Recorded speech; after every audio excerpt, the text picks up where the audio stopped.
दोस्तों, आज हम इस वीडियो में बात करने वाले हैं गोवा शिपयार्ड लिमिटेड की तरफ से जो भर्तियां निकली हुई हैं 106 नॉन एग्जीक्यूटिव पोस्ट उनके बारे में हम इस वीडियो में जानेंगे। टोटल 106 पोस्ट की रिक्रूटमेंट है नॉन एग्जीक्यूटिव पोस्ट के लिए। गोवा शिपयार्ड लिमिटेड का जो ऑफिशियल वेबसाइट है www.goashipyard.in। हम सारी भर्तियों के बारे में डिटेल में जानेंगे। पहली जो पोस्ट है असिस्टेंट सुपरिटेंडेंट, दो वैकेंसी है। अनरिजर्वेशन कैटेगरी के लिए मतलब जनरल वालों के लिए दो पोस्ट है। पहले साल इनकी सैलरी होगी 48,000 और दूसरे साल होगी 5,400, सॉरी 50,400 और तीसरे साल होगी 53,000। ये जनरल कैटेगरी वालों के लिए है। इनकी जो एज लिमिट है मैक्सिमम 36 ईयर तक अप्लाई कर सकते हैं और ये कॉन्ट्रैक्ट बेस पे है 3 साल के लिए और 2 साल एक्सटेंड भी हो सकते हैं। और दूसरी पोस्ट की हम बात करेंगे असिस्टेंट सुपरिटेंडेंट हिंदी ट्रांसलेटर के बारे में। ये जो एक पोस्ट है ये भी अनरिजर्वेशन कैटेगरी वालों के लिए है। इनकी सैलरी जो है पहले साल में 41,400 होगी और दूसरे साल में 43,500 होगी और तीसरे साल में 45,700 होगी। कुल इनकी एज जो लिमिटेड जो है मैक्सिमम 33 ईयर्स होनी चाहिए, उससे ज़्यादा नहीं हो सकती। और हम तीसरी पोस्ट की बात करेंगे असिस्टेंट सुपरिटेंडेंट। ये भी एक पोस्ट है अनरिजर्वेशन कैटेगरी वालों के लिए। सैलरी जो है इनकी भी एक पहले साल में इनकी सैलरी होगी 41,400 और दूसरे साल 43,500 और तीसरे साल 45,700 हो गया। उसी तरह हम अगली पोस्ट के बारे में बात करते हैं टेक्निकल असिस्टेंट के बारे में, इलेक्ट्रिकल। ये जो चार पोस्ट है ओबीसी कैटेगरी वालों के लिए एक और जनरल वालों के लिए तीन है। इनकी जो सैलरी है पहले साल 31,200, दूसरे साल 32,800, तीसरे साल 34,500 होगी। मैक्सिमम एज लिमिट जो है जनरल वालों के लिए 33 और इकोनॉमिकली बैकवर्ड क्लास वालों के लिए भी 33 होगी। इसी तरह हम बात करते हैं पांचवी post technical assistant instrumental post के लिए। एक ही पोस्ट है जनरल कैटेगरी वालों के लिए एक पोस्ट। और इनकी पहले साल की सैलरी होगी 31,200, दूसरे साल 32,800, तीसरे साल 34,500 हो गया। एज लिमिट जो है मैक्सिमम 33 होना चाहिए, उससे ज़्यादा अप्लाई नहीं कर सकते आप। और छठी पोस्ट है टेक्निकल असिस्टेंट मैकेनिकल के बारे में। चार वैकेंसीज है। ओबीसी वालों के लिए एक, इकोनॉमिकली बैकवर्ड क्लास वालों के लिए एक, जनरल वालों के लिए दो। इनकी भी जो सैलरी है पहले साल 31,200, दूसरे साल 32,800, तीसरे साल 34,500। मैक्सिमम एज लिमिट जो है 33 साल होना चाहिए। सातवें पोस्ट के बारे में हम बात करेंगे टेक्निकल असिस्टेंट शिप बिल्डिंग के बारे में। नंबर ऑफ वैकेंसीज 20 है। रिजर्वेशन एसटी वालों के लिए 3 है, ओबीसी वालों के लिए 3 है, इकोनॉमिकली बैकवर्ड क्लासेस वालों के लिए 2 है, जनरल वालों की 10 है, फिजिकल हैंडीक्राफ्ट के लिए 1 है और फिजिकल हैंडीक्राफ्ट वालों के लिए 1 है, 2 है टोटल। इनकी भी जो पहले साल की जो सैलरी है 31,200, दूसरे साल की 32,800, तीसरे साल की 34,500 होगी। एज लिमिट मैक्सिमम जो है 33 साल होनी चाहिए। उसी तरह हम अगले पोस्ट के बारे में बात करते हैं टेक्निकल असिस्टेंट सिविल। ये भी एक पोस्ट ही है अनरिजर्व कैटेगरी के लिए। इनकी भी जो सैलरी है पहले साल की 31,200, दूसरे साल की 32,800 और तीसरे साल में मिलेगी 34,500 के लिए। एज लिमिट जो है मैक्सिमम 33 साल होनी चाहिए। नवी पोस्ट के बारे में हम बात करते हैं टेक्निकल असिस्टेंट आईटी डिपार्टमेंट वालों के लिए। एक ही पोस्ट है रिजर्व अनरिजर्व कैटेगरी के लिए, जनरल वालों के लिए। इनकी भी जो सैलरी है पहले साल 31,200 मिलेगी, दूसरे साल 32,800 मिलेगी, तीसरे साल 34,500 मिलेगी। एज लिमिट मैक्सिमम 33 होनी चाहिए। और 10वीं पोस्ट है ऑफिस असिस्टेंट क्लेरिकल स्टाफ के बारे में। 32 वैकेंसीज है। इसमें जो है एसटी वालों के लिए 3, ओबीसी वालों के लिए 6, इकोनॉमिकली बैकवर्ड क्लासेस वालों के लिए 3, जनरल वालों के लिए 19, फिजिकली हैंडीकैप वालों के लिए 1। इनकी जो सैलरी है पहले साल की 34,300 होगी, दूसरे साल 36,100 और तीसरे साल मिलेगी 38,000। एज लिमिट मैक्सिमम होनी चाहिए 36 साल। ऑफिस असिस्टेंट फाइनेंस फाइनेंस जो ऑफिस असिस्टेंट में दो है, एक ऑफिस असिस्टेंट क्लेरिकल स्टाफ है और दूसरा जो है फाइनेंस रिलेटेड है। 6 वैकेंसीज है। एसटी वालों के लिए एक, जनरल वालों के लिए 5। इन्हें भी जो है पहले साल की सैलरी मिलेगी, पहले साल सैलरी मिलेगी 29,500, दूसरे साल 31,000, और तीसरे साल मिलेगी 32,600। एज लिमिट जो है मैक्सिमम 33 होनी चाहिए। और 12वीं पोस्ट के बारे में बात करेंगे, पेंटर है। 20 वैकेंसीज है। ओबीसी वालों के लिए 4, एसटी वालों के लिए 2, इकोनॉमिकली बैकवर्ड क्लासेस वालों के लिए 1, और जनरल वालों के लिए 13। इनकी भी जो सैलरी है 31,700 से लेकर 35,000 तक होगी। और 13वीं पोस्ट के बारे में बात करेंगे, व्हीकल ड्राइवर के बारे में 5 पोस्ट है। ओबीसी वालों के लिए 1, एसटी वालों के लिए 1, जनरल वालों के लिए 2, इकोनॉमिकली बैकवर्ड क्लासेस वालों के लिए 1। इनकी भी जो सैलरी है पहले साल से लेकर तीसरे साल तक 31,700 से 35,000 तक होगी। एज लिमिट जो है मैक्सिमम 36 होनी चाहिए। नेक्स्ट पोस्ट के बारे में हम बात करते हैं, रिकॉर्ड कीपर के बारे में, जो 3 ही पोस्ट है। जनरल वालों के लिए 1, इकोनॉमिकली बैकवर्ड वालों के लिए 1, फिजिकली हैंडीकैप के लिए 1। 27,200 से लेकर 30,100 तक सैलरी होगी। 33 से ज़्यादा एज नहीं चलेगी। और 15वीं पोस्ट है कुक, दिल्ली ऑफिस के लिए एक ही पोस्ट है। जनरल वालों के लिए एक ही पोस्ट है। 31,700 से लेकर 35,000 तक सैलरी होगी। और अगली पोस्ट है सिर्फ कुक के बारे में, जो 2 ही पोस्ट है जनरल वालों के लिए। इनकी भी जो सैलरी है 27,500, 27,200 से लेकर 30,100 तक होगी। एज लिमिट जो है 33 होनी चाहिए मैक्सिमम। और प्लम्बर की भी वैकेंसी है, एक ही पोस्ट है जनरल वालों के लिए। इनकी भी जो सैलरी है 31,700 से 35,000 तक होगी। एज लिमिट जो है मैक्सिमम 36 होनी चाहिए। और नेक्स्ट पोस्ट है सेफ्टी स्टेवर्ड्स के बारे में, एक ही पोस्ट है जनरल वालों के लिए। 33,400 से लेकर 36,900 तक सैलरी होगी। एज लिमिट जो है मैक्सिमम 36 होनी चाहिए। आइए वैकेंसीज के बारे में, हर पोस्ट के बारे में हम डिटेल में जानेंगे। एजुकेशनल क्वालिफिकेशन कितना होना चाहिए, एक्सपीरियंस कितना होना चाहिए, और कौन कौन इसको अप्लाई कर सकता है, कौन इसके लिए एलिजिबल है, ये सब हम इसमें देखेंगे। ठीक है।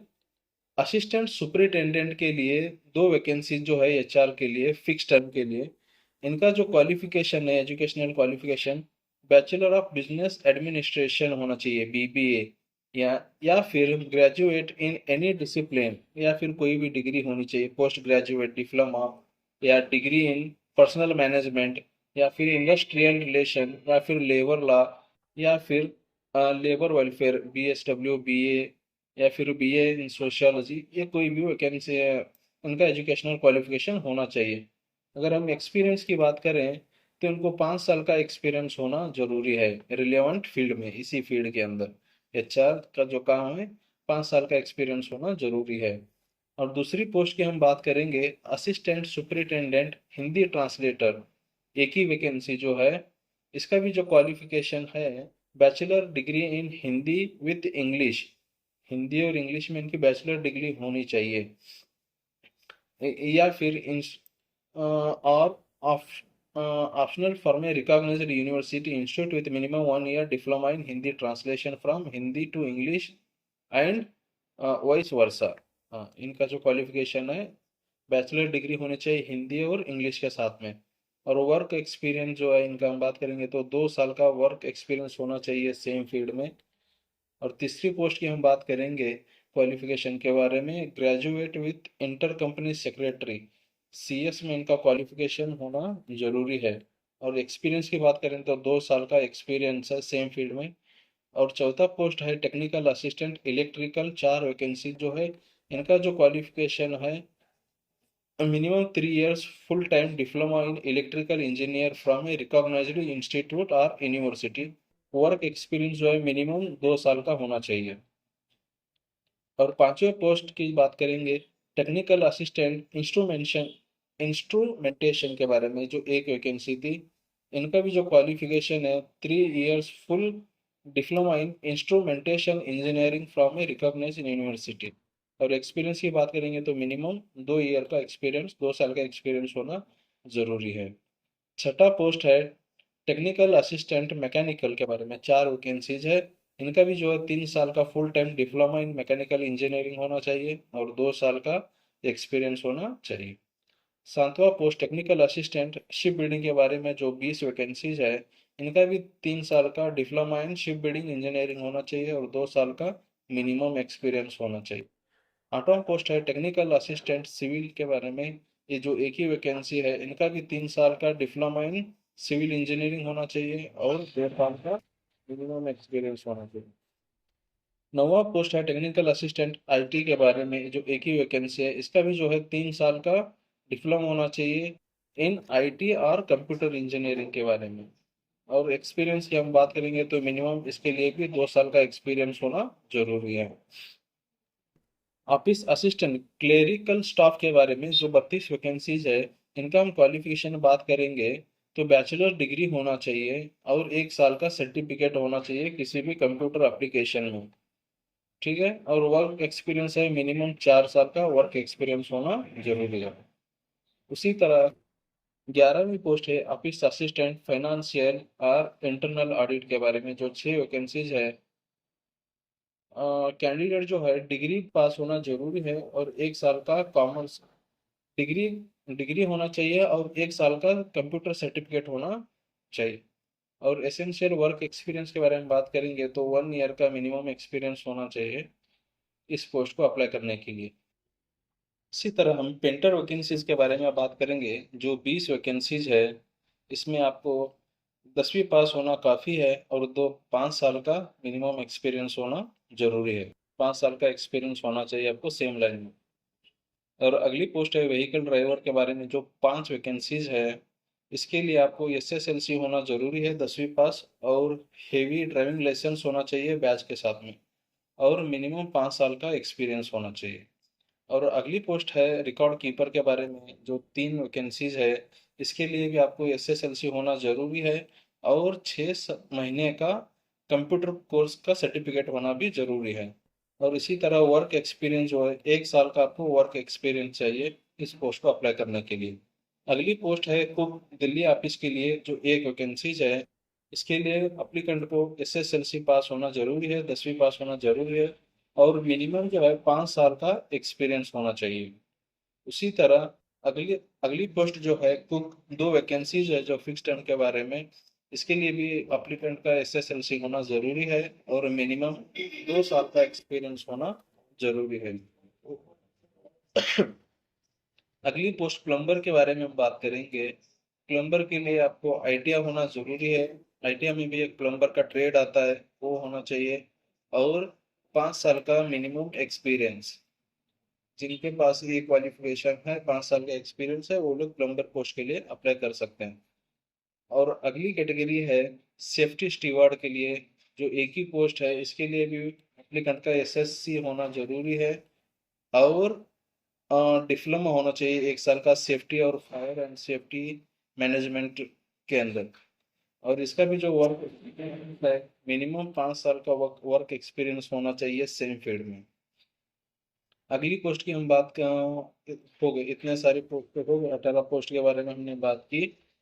यहाँ पे थोड़ा एडिशनल इंफॉर्मेशन है क्वालिफिकेशन के बारे में, mechanical, electrical, computer IT, civil instrument के बारे में। अगर आप इन सब के बारे में डिटेल जानना चाहते हैं तो वीडियो को पोस्ट करके इसका स्क्रीनशॉट ले सकते हैं। ठीक है, और ये रिजर्वेशन के बारे में है, आप इसको भी स्क्रीनशॉट लेके बाद में पढ़ सकते हैं आराम से। ठीक है, एज क्राइटेरिया की हम बात करेंगे तो ऑलरेडी हम पहले इसके बारे में ऊपर देख चुके हैं, SC ST OBC और एक सर्विस मैन के बारे में और अग्निवीर वालों के लिए कितनी एज लिमिट होनी चाहिए मैक्सिमम। यहाँ पे जो है सिलेक्शन पैरामीटर कैसे सिलेक्शन होगा। Painter, cook, vehicle driver, record keeper, plumber and safety steward के लिए written test 30%, skill test weightage 70%, minimum qualifying marks, written test and skill test general और इकोनॉमिकली बैकवर्ड क्लासेस वालों के लिए 40%, ST ST OBC और physically handicap वालों के लिए 35%। उसी तरह इसका आप चाहे तो स्क्रीनशॉट लेके बाद में देख सकते हैं आराम से। प्लेस ऑफ पोस्टिंग की हम बात करेंगे तो यहाँ पे लिखा हुआ है the posting shall be at GSL Goa shipyard limited. Any other GSL unit project site as desired by GSL। Goa में हो सकता है या फिर GSL के थ्रू जहाँ कहीं पे भी प्रोजेक्ट साइट है वहाँ पे भी आपका पोस्टिंग हो सकता है। However depending upon project requirement है, जैसे भी हो प्रोजेक्ट के रिक्वायरमेंट के हिसाब से आपकी पोस्टिंग होगी। आप हर चीज़ के लिए तैयार रहना जरूरी है। ये जो है जनरल कंडीशन है, the engagement made on fix term contract employment basis would normally B for a period of 3 years extendable by another 2 years। ये 3 साल का जो कॉन्ट्रैक्ट बेस है और ये 2 साल के लिए एक्सटेंडेबल भी हो सकता है। ठीक है। उसी तरह general category, candidates have clearly declared the complete experience while filling the online application from initial appointment to the cut-off date। Cut off date के हिसाब से एक्सपीरियंस सर्टिफिकेट एप्लीकेशन को ऑनलाइन एप्लीकेशन सबमिट करते वक्त डालना जरूरी है, अटैच करना जरूरी है। ठीक है। उसी तरह अगर हम एप्लीकेशन फीस के बारे में बात करेंगे तो 200 रुपये इसकी ऑनलाइन फीस होगी जो नॉन रिफंडेबल होगी। ऑनलाइन पेमेंट थ्रू SBI ई पे, डेबिट कार्ड या क्रेडिट कार्ड या नेट बैंकिंग के थ्रू हो सकता है। और SC ST PWD और सर्विस एक्स सर्विसमैन के लिए जो है कोई भी फीस नहीं है और एग्जम्प्टेड है, तो कोई फीस भरने की जरूरत नहीं है। ठीक है। एप्लीकेशन फीस नॉन रिफंडेबल है, एप्लीकेशन फी आपको रिफंड नहीं की जाएगी, एक बार आपने भर दिया तो खत्म। ठीक है। इसी तरह हम और कुछ जानना चाहेंगे।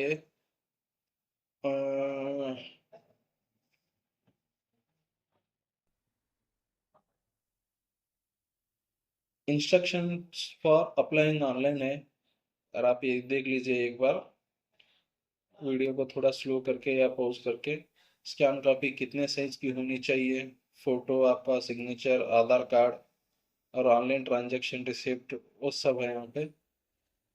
और पेमेंट के बारे में है, ये भी आप SBI ऑनलाइन नेट बैंकिंग के थ्रू कर सकते हैं क्रेडिट कार्ड या डेबिट कार्ड का इस्तेमाल करके। अदर इंफॉर्मेशन की हम बात करेंगे ऑनलाइन एप्लीकेशन के बारे में। After filling up the data in the online application system and checking the terms and condition box on clicking the submit button the candidate will not allowed to edit his application details। एक बार आपने submit कर दिया तो आप अपने application का details edit नहीं कर सकते। सबमिट करने से पहले एक बार अच्छी तरह आपका नाम, डिटेल्स वगैरह हर चीज़ के बारे में आप अच्छे से 1-2 बार चेक कर लीजिए। ठीक है।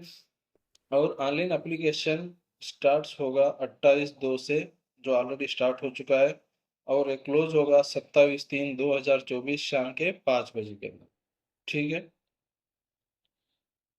मिलते हैं ऐसे ही अगली वीडियो में। हमारे यूट्यूब चैनल को सब्सक्राइब करिए और नोटिफिकेशन बेल आइकन को क्लिक करिए। Thank you.